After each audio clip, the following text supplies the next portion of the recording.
For years, I thought that there was something fundamentally wrong with me.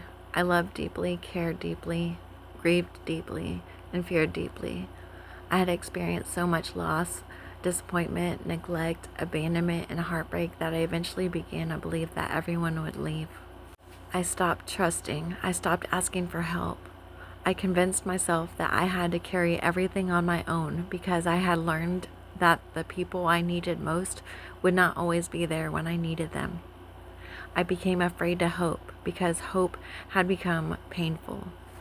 If someone became quiet, I thought they were leaving.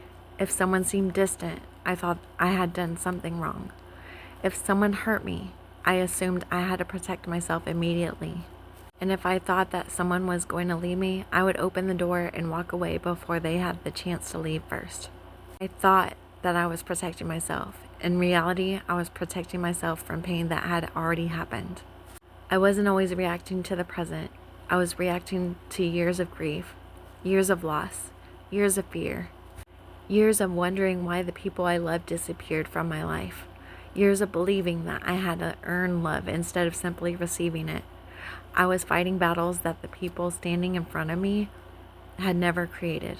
The hardest thing I ever had to realize was that the cruelest voice I heard was often my own.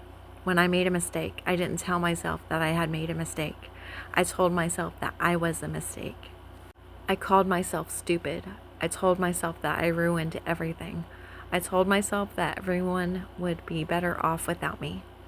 I punished myself more severely than I would ever punish another human being.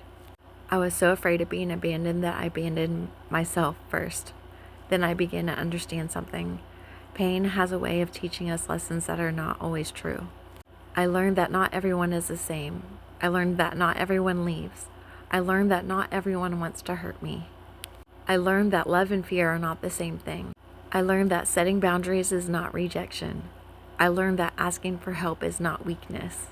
I learned that accountability is not the same thing as shame. I learned that I could take responsibility for my actions without hating myself.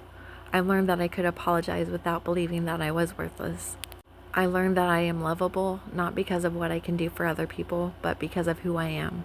And I want to say something to every person listening who struggles with PMDD, BPD, trauma, anxiety, grief, rejection, abandonment wounds, or the feeling that they are simply too much.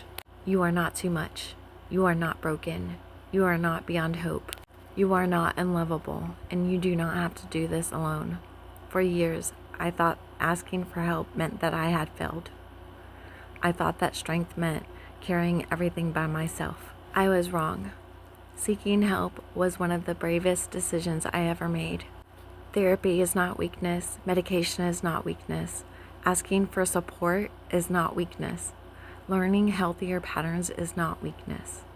Taking responsibility for yourself is not weakness. It is courage.